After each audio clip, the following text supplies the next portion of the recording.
विश्वासाची 26 वर्ष, लाखो सुखी दाम्पत्य. डाउनलोड करा मराठी मॅट्रिमनी. हिंदूंच्या नावाखाली लूट सहन करणार नाही. उद्धव ठाकरेंचं 18 तारखेला नागपुरात रामरक्षा पठण. फडणवीस सदस्य असलेल्या मंदिराची ठाकरेंकडनं निवड. भाजप ठाकरे सेना आमनेसामने येण्याची शक्यता. रामरक्षा नव्हे, ठाकरे गट रक्षा पठण. भाजपच्या परिणय फुकेंची टीका. तर अनेक वर्षांनंतर ठाकरेंना शहाणपण सुचलं. उदय सामंतांचा टोला. राम मंदिरातील दान चोरी प्रकरणी सुप्रीम कोर्टाची केंद्र आणि उत्तर प्रदेश सरकारसह मंदिर ट्रस्टला नोटीस.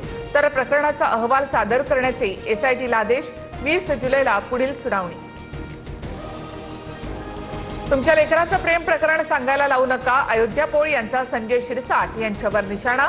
मातोश्रीवर काळी जादू करण्यासाठी बंगालचा जादूगार येतो. शिरसाटांच्या टीकेनंतर पौळ यांचा पलटवार. महाराष्ट्राच्या राजकारणामध्ये मुख्यमंत्री फडणवीसांच्या नावे नवा विक्रम. सर्वाधिक काळ मुख्यमंत्री राहिलेल्या नेत्यांमध्ये फडणवीस 3ऱ्या क्रमांकावर. शरद पवार यांनाही मागे टाकलं. सासवड जेजुरी मार्गावर दिंडीमधील ट्रकच्या धडकेमध्ये 3 महिला वारकऱ्यांचा मृत्यू. 4 जखमींवर रुग्णालयामध्ये उपचार सुरू. उपमुख्यमंत्री सुनेत्रा पवारांकडून रुग्णालयामध्ये भेट देत जखमींची विचारपूस. मुख्यमंत्री फडणवीसांना फोन करत सुनेत्रा पवारांनी जेजुरीमधील वारकऱ्यांच्या अपघाताची माहिती दिली. जखमींसह मृतांच्या वारसांना 5 लाखांची शासकीय मदत. जेजुरी अपघाताची सखोल चौकशी करा. वारकऱ्यांच्या सुरक्षेसाठी अशा घटना पुन्हा घडू नयेत म्हणून उपाययोजना करा. आमदार रोहित पवार यांची प्रशासनाकडे मागणी. ठाण्यामध्ये भर रस्त्यामध्ये दुचाकीस्वाराच्या डोक्यावर बॅनर कोसळला.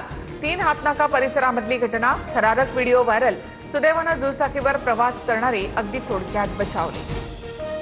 हिंगोलीचे फुटीर खासदार नागेश पाटील आष्टीकरांना शिवसैनिकांचा फोन. पक्षांतर का केलं? तुम्ही पुन्हा निवडून येणार नाही. शिवसैनिकांनी आष्टीकरांना सुनावलं. गिरिजा घरातून जाताना स्त्री धन 10-12 बॅग भरून कपडे घेऊन गेली. त्यानंतर फ्लॅट, गाडी, कोट्यवधी रुपयांची मागणी पूर्ण न केल्यामुळे आरोप. यामागील षडयंत्राचा सूत्रधार लवकरच जाहीर करणार. सुनेनं केलेल्या आरोपानंतर विनायक राऊतांचं प्रत्युत्तर. विनायक राऊतांचं पोलीस संरक्षण काढलं.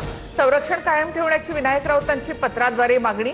संरक्षण शाखा 1 कडून मागणी अमान्य. संरक्षण पुन्हा देण्यास नकार. धर्मेंद्र प्रधान यांचा राजीनामा का घेत नाही? कॉक्रोच जनता पार्टीच्या आंदोलनाला उद्धव ठाकरेंचा जाहीर पाठिंबा. सर्व पक्षांना समर्थनाचं आवाहन. दिल्लीला सुद्धा जाण्याची तयारी. मुंबईच्या पायधुनीमधील नराधम वॉचमनला 18 तारखेपर्यंत पोलीस कोठडी. 7 वर्षाच्या चिमुकलीवर लैंगिक अत्याचार केल्याची घटना. आरोपीवर पोक्सो अंतर्गत गुन्हा दाखल. मुलीचं बारसं होण्याआधीच आईनं जीवन संपवलं. कोल्हापूरच्या राजारामपुरातील विवाहितेनं गळफास घेतला. मुलीनं आत्महत्या केली नसून हत्या झाल्याचा कुटुंबियांचा आरोप.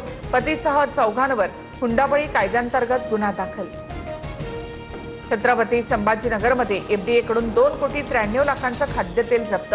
2 कंपन्यांचे परवाने निलंबित. पुनर्वापर केलेल्या टीनमध्ये खाद्यतेलाचे रिपॅकिंग केल्याचा समोर. पाम, सोयाबीन, कपाशी आणि वनस्पती तेलाचा संशयित निकृष्ट साठा हस्तगत. लाडक्या बहिणींना धक्का. 92 लाख महिलांची नावं योजनेमधून वगळली. बीड जिल्ह्यामधून सर्वाधिक 28 लाख महिला अपात्र. तपासाच्या दरम्यान 14,000 पुरुषांनी योजनेचा लाभ घेतल्याचं उघड. जळगावमध्ये सोनं 1,000 तर चांदी 2,000 घसरली. जीएसटीसह प्रतितोळा सोन्यासाठी 1,46,260 रुपये मोजावे लागणार. तर चांदी 2,28,660 रुपये प्रति किलो. संत तुकाराम महाराजांचा पालखी सोहळा यवतमधून पंढरीच्या दिशेनं मार्गस्थ. दर्शनासाठी सोलापूर महामार्गावर नागरिकांची मोठी गर्दी. दौंडच्या वरवण गावात आज पालखीचा मुक्काम असेल. विश्वासाची 26 वर्ष, लाखो सुखी दाम्पत्य. डाउनलोड करा मराठी मॅट्रिमनी.